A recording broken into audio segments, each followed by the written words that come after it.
Deu meia-noite, a lua se escondeu, e na encruzilhada,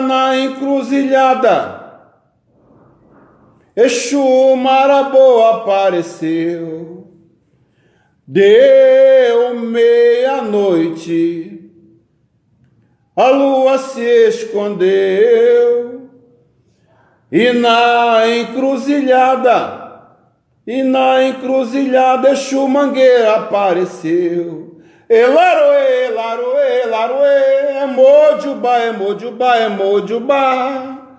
Se tiveres fé, tenha certeza que ele vai te ajudar. Elaroê, laroê, laroê, é Mojubá.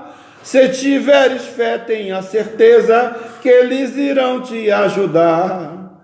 Deu meia-noite, a lua se escondeu, e na encruzilhada, a pomba gira loura da Calunga apareceu. Elaroê, laroê, laroê, é Mojubá. Se tiveres fé, tenha certeza que ela vai te ajudar. Elaroê, laroê, laroê, é Mojubá. Se tiveres fé, tenha certeza e acredite que ela vai te ajudar. Exu é Mojubá. Mojubá. Exu Senhor, Laroye, companheiro, soldado, guerreiro, guardião de templos, tesouros e do portal da sabedoria. A ti rendemos homenagens pelo que sois e pelo que representas para todos nós. Sois a ligação entre nós e o Orum, grande missivista, grande mensageiro, grande executor perfeito de todas as tarefas que lhes são confiadas. Sois as estradas, as embarcações aéreas, terrestres, marítimas e fluviais, meios através dos quais nos deslocamos sobre a face da terra. Sem ti não logramos chegar a lugar nenhum. De todas as forças espirituais que carregamos, sois a mais próxima, pois comes, amas, bebes, sorris e odeias conosco. Sois aquele que, com autorização de Ogum, tens a chave de todas as portas, de todos os portais, inclusive da porta do céu. Por isto tudo posto, eu te rogo, ó Exu Todo-Poderoso, abre-me a porta do dia de hoje e sejas o meu, o seu, o nosso guardião. Axé, assim seja. Meus caríssimos internautas, meus caríssimos irmãos de fé, está entrando no ar mais um programa Brasil Candomblé Verdade. Através deste que vocês veem e ouvem, o Babalorixá, o Voduno do tambor de Mina, Jejinagô do Maranhão, João Batista de Airá, também advogado e jornalista. Hoje, dia 16 de junho de 2018. Bem, sem mais delongas, vamos direto ao tema do nosso programa hoje. Hoje eu resolvi dividir o nosso programa em não são dois temas, né? Serão duas partes. Eu quero falar sobre o sarcasmo e a ironia. E ao mesmo tempo eu quero falar sobre o fogo do arrependimento. Bem, mas antes eu quero fazer algumas correções, tá? De algumas coisas que foram ditas em vídeos anteriores, tá? E que nós temos a capacidade de assumir que nós nos confundimos, ou melhor, nós erramos em passar a informação de uma certa forma truncada. Não é nada muito grave não, mas como conhecedor, tá, não só do culto, e também por ser jornalista, eu tenho a obrigação de corrigir, e por ser advogado, eu tenho que estar de acordo como manda, tá, o ordenamento jurídico. Muito bem, num dos vídeos passados, tá, quando eu falei sobre feitiços e magias, eu dei um exemplo lá sobre irmãos nossos que ensinam as pessoas a fazerem por si mesmas determinados tipos de ebós ou oferendas. E citei como exemplo o caso de um cabrito que pode ser ofertado em uma encruzilhada de barro. Então eu disse que esse cabrito ele precisa ser calçado com 7 galos ou 7 frangos. Então, algumas pessoas me questionaram e falaram: meu pai, mudou? Agora são 7, não são mais 4? Eu disse a eles: vocês ouçam e vejam o próximo programa que eu vou lhes dar a resposta, tá? Por que que um cabrito, em um feitiço que nós vamos fazer, um trabalho de magia que nós vamos fazer na encruzilhada, ele precisa ser calçado, não com 4 frangos ou 4 galos, tá? Claro, para ser frangos ou para ser galo, depende muito do tipo de trabalho que você vai fazer, do tipo de pedido e para quem você vai fazer. Isso daí é um segredo, que só pertence ao babalorixá, tá? Que é o ministrante e a pessoa para quem será ministrado aquele trabalho. Muito bem. Então eu disse, conforme eu torno a repetir, ouçam o próximo programa que eu vou lá estar falando sobre isso. Então, muito bem. Eu disse mais ainda, que chegando numa encruzilhada de barro, nós vamos nos deparar com um dono. O dono de todas as encruzilhadas, sejam elas de barro ou asfaltadas, ou com paralelepípedos ou não, o dono do centro da encruzilhada é o orixá Ogum. E no canto da encruzilhada tem um Exu que é o dono daquela encruzilhada. Então, se eu para aquela encruzilhada, eu me dirijo para fazer um determinado ofertório, um trabalho, um ebó, tá? Evidentemente que eu tenho que pedir licença ao dono daquela encruzilhada e o guardião, que é Exu. Ora, nós sabemos convencionalmente que um cabrito, para ser ofertado, ele precisa ser calçado com 4 outros animais, frangos ou galos, ou até mesmo frangos, dependendo da situação.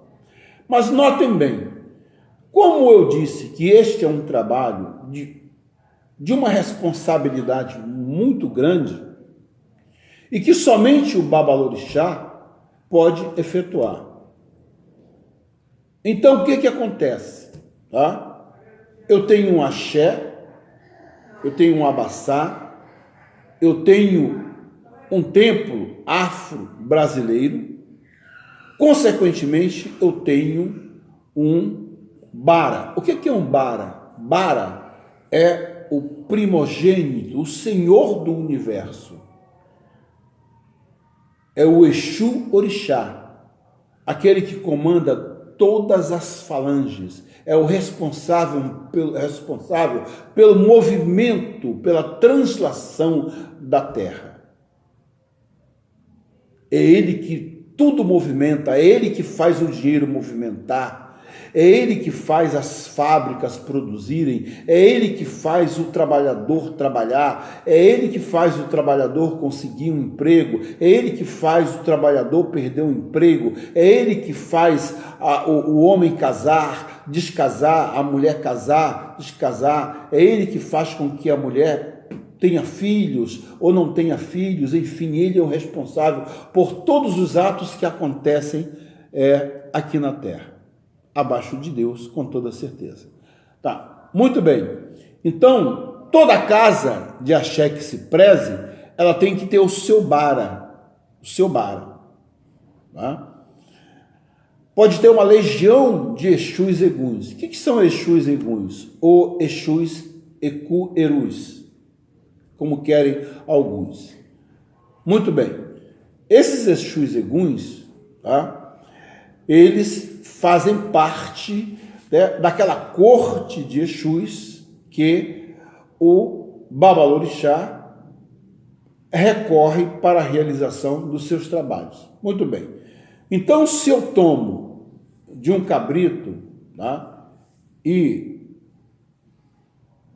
tomo também de parte da minha comunidade e vou para a rua para realizar um trabalho de magia, então, ao sair de casa, eu tenho que oferendar o Senhor dos Exus, que é o bara.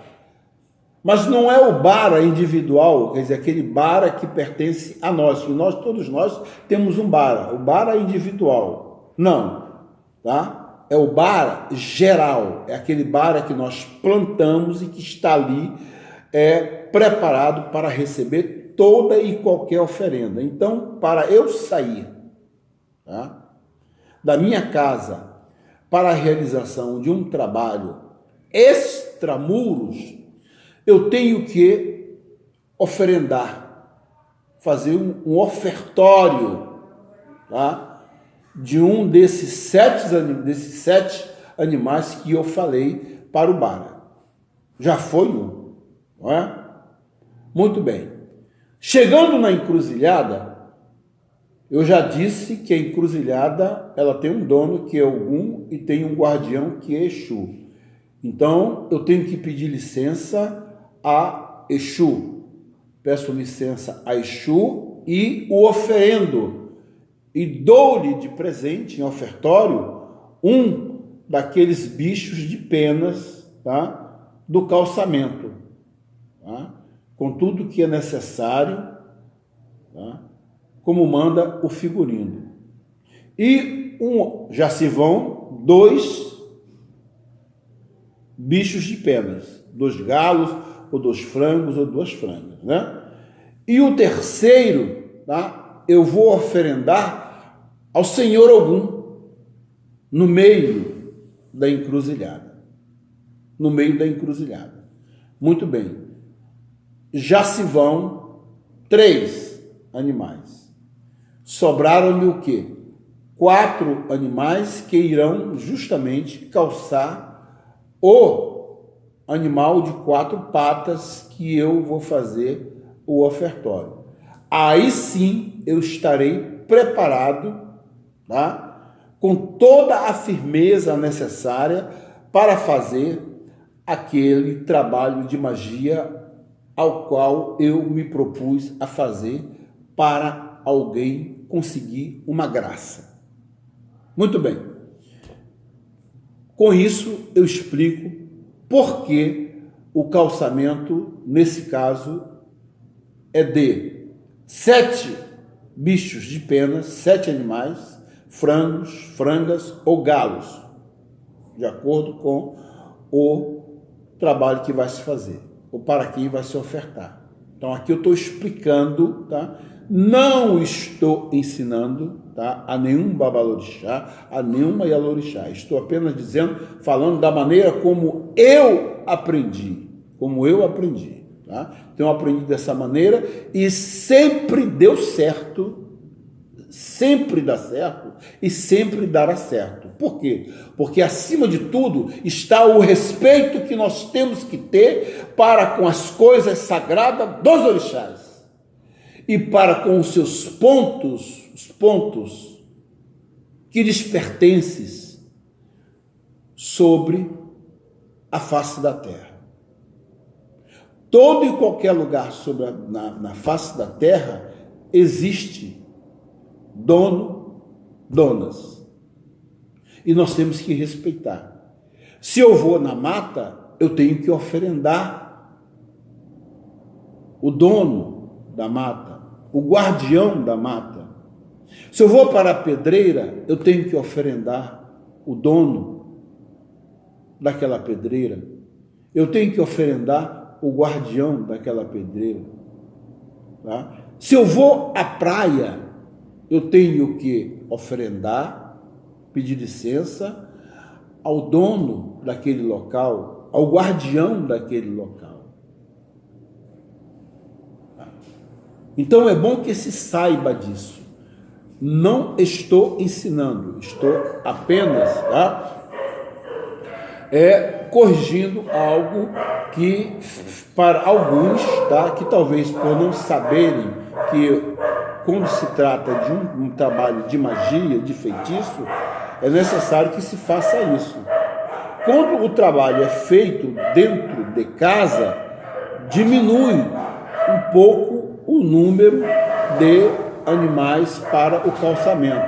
Por quê? Porque nós vamos apenas oferendar o bara, dono da casa. Tá?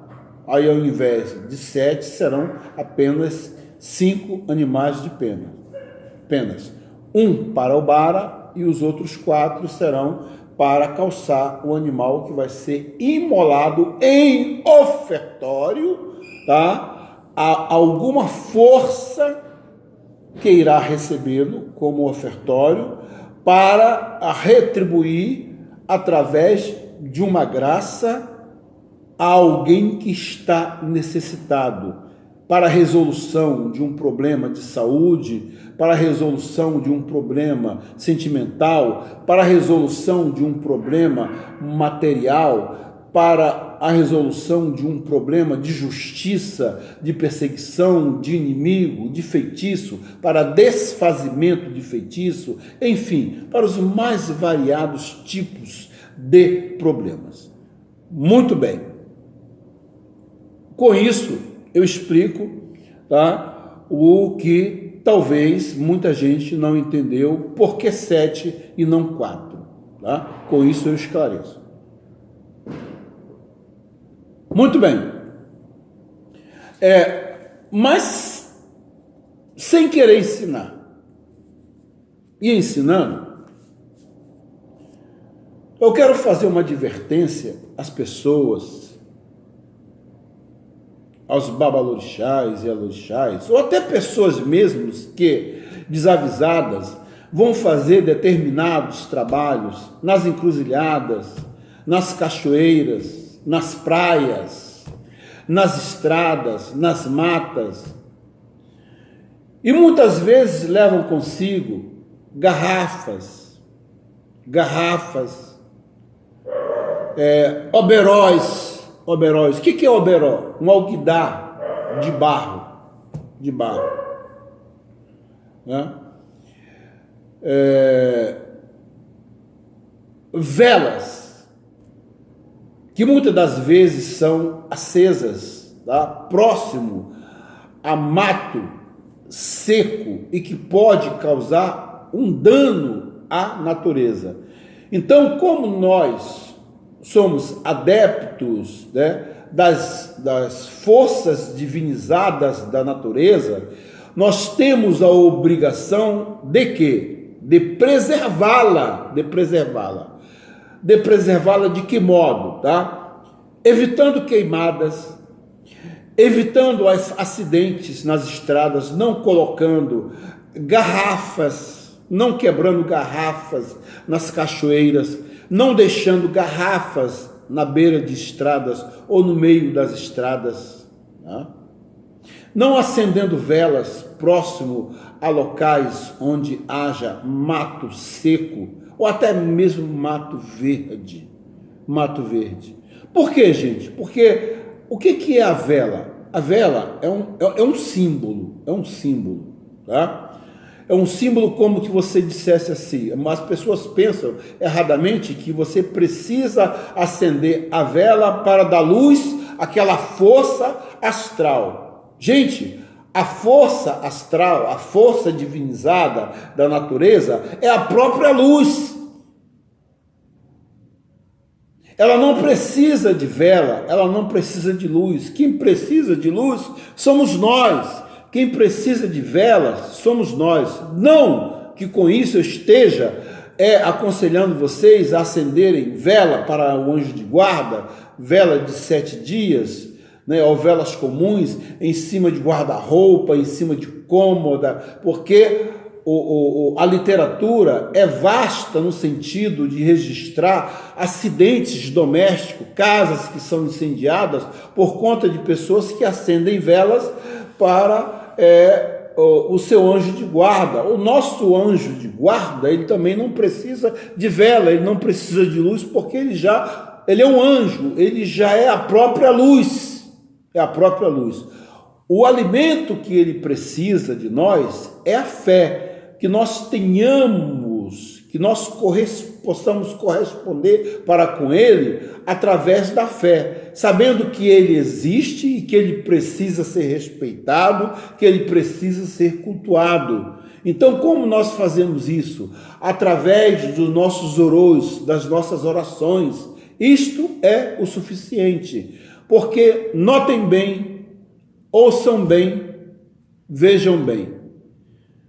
As forças divinizadas da natureza, de Exu a Oxalá, de Exu Egum a Caboclo, a Encantado, eles não precisam, tá, de animais imolados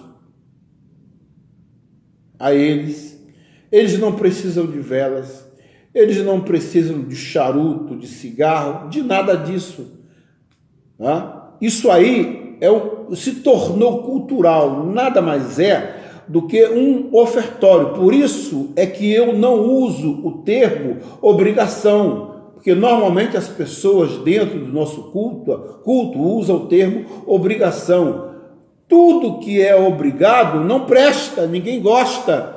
Nós vivemos no Brasil durante 30 e tantos anos sob manos militares da ditadura, onde todos eram obrigados, e nós não gostávamos. Porque havia a supressão do nosso direito de ir e vir. Ninguém podia expor o seu pensamento, sob pena de ser perseguido como comunista, assim como tantos brasileiros foram jogados nos calabouços do DOI-CODE, né, do DOPS, DEOPS, enfim, e que morreram. Está aí na literatura registrado.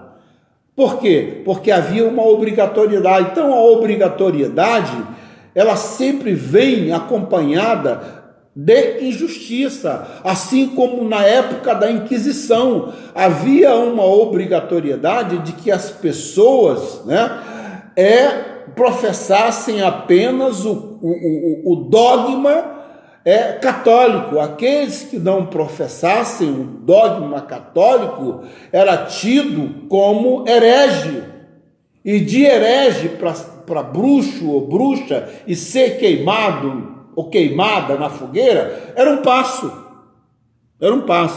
Então, gente, nós dentro do nosso culto vamos acabar com essa mania de dizer assim, eu tenho que dar obrigação para o santo. Está errado. Primeiro, santo não precisa de obrigação. Aliás, orixá, tá? orixá, vodum, inquice, não precisa de obrigação, não quer que ninguém faça nada para eles, obrigado, tem que ser feito por amor, aquilo que sai de dentro de nós. Nós temos que amar o nosso vodum, o nosso inquice, o nosso orixá, o nosso exu egum, o nosso encantado, o nosso caboclo. É isso que ele quer, esse é o maior alimento, é a nossa fé, é a nossa dedicação. Se você quer ofertar um cabrito, se você quer ofertar um boi, uma boiada, aí é um problema seu, você vai ofertar porque você quer, mas que ele precisa, ele não precisa. Então eu estou dando exemplo. Então temos que abolir essa palavra obrigação, vou dar obrigação, tá? Eu vou dar obrigação, eu vou matar para o meu santo, eu vou cortar para o meu santo. Ô gente, quanta ignorância, vai cortar o quê? Vai cortar a mão, vai cortar o dedo? Eu sei o que quer dizer cortar, vai fazer um sacrifício sangrento,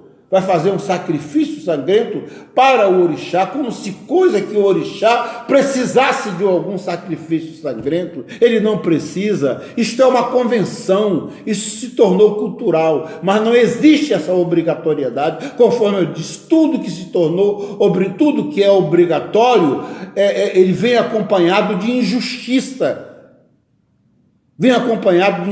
então vamos fugir daquilo que é obrigatório. Tem coisas que se tornam obrigatórias. Por exemplo, se você tem um contrato de trabalho, você tem direitos e deveres, você tem obrigações e tem direitos. Mas aqui é diferente, você trabalha e percebe um salário. Agora, em se tratando de religiosidade, nós temos que suprimir essa ideia de obrigação, de eu vou cortar para o meu santo, eu vou imolar para o meu santo. Não, vamos fugir disso, né? Nós temos que façam como eu façam. Se quiserem, apenas um conselho, nós vamos fazer um ofertório, nós vamos dar um presente, eles não precisam. O otim-fum-fum. O que é o otim-fum-fum? O otim-fum-fum é a bebida alcoólica, toda ela, de qualquer espécie, cerveja, uísque, a cachaça, a prainha, pitu, é o otim-fum-fum. Tá? Quem disse que para você chamar, para você invocar ou evocar a presença do vodum, você tem que embriagá-lo primeiro, você tem que fazer uma imolação de um animal. Quem disse isso? Tá? Se alguém disse, é um ignorante, não precisa nada disso. Por quê? Porque a força divinizada, ela está conosco. Porque o dia que eu tiver uma força divinizada da natureza, um orixá, um vodum, um inquice, um caboclo, um encantado, um preto velho, tá? Que eu precise fazer 1001 malabarismo para que ele venha me ouvir, devido ao fato de que ele está equidistante de mim, esse tipo de força não me interessa.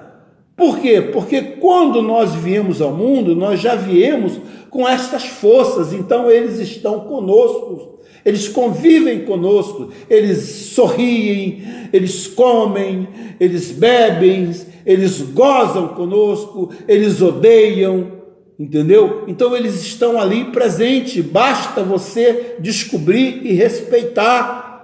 Sentados à mesa com a nossa família, ele está sentado, nós, afrodescendentes, afro-brasileiros, temos o hábito, tá, de sempre no almoço ou na janta, está separado ali um pouco daquele AG1, não é que ele precise daquele AG1, AG1, gente, é comida, não é que ele precise, não é que ele precise, mas é uma forma de respeito. Então nós separamos, né, um pratinho pequeno e colocamos lá nos nossos altares que nós temos dentro de casa, conforme eu disse em vídeos anteriores, né, que o grande Cícero, o grande orador de Roma, dizia ele que é a casa do homem, tá, o que ele tem de mais sagrado na sua vida, depois da sua vida. Por quê? Porque lá onde ele tem os seus altares, os seus deuses, lá onde ele se prostra, se joga de joelho, pedindo perdão, pedindo ajuda, pedindo paz, pedindo fartura, pedindo uma boa lavoura, pedindo uma boa colheita, um bom plantio. Então, gente, então daí esse hábito. Então o judeu, ele também tem um hábito, ele tem uma modalidade, uns oram na hora do AG1, da comida, eles oram, enfim, cada segmento religioso tem uma modalidade de honrar, de venerar as suas forças astrais protetivas. Então, conosco não pode ser diferente, mas acontece que conosco a coisa se tornou vulgarizaram, o culto do orixá se tornou vulgar. Nós não somos vulgares, nós somos poderosos, tá? Nós não somos diferentes deles, né? Não somos melhores, nós somos piores, não. Todos estamos aqui sob a égide, sob a proteção do nosso grande Pai Olorum, do nosso grande Deus, que a todos nos cobre com o seu divino e sagrado manto e que não nos divide pelo fato de sermos brancos, negros, mamelucos, cafusos, ricos, pobres, remediados. Não. Ele abraça a todos, porque nós fomos criados à semelhança de Deus. Deus criou o mundo e nos deu o mundo. Então nós é que temos a capacidade de fazer do mundo bom ou mal, porque conforme eu disse em vídeos anteriores, nós somos como uma bateria, nós temos um polo positivo e um polo negativo. Você, nós temos o livre-arbítrio, nós é que optamos por trabalhar mais o lado negativo ou o lado positivo. Isso aí é uma questão de foro íntimo de cada um e que ninguém pode nos impedir. Agora, nós temos que arcar com as consequências de todos os nossos atos, principalmente os atos maléficos que venham a prejudicar terceiros. Correto? Muito bem. Uma outra correção que eu quero fazer, eu citei lá no meu vídeo, quando eu falei sobre a Inquisição, sobre santo, de ser e não ser,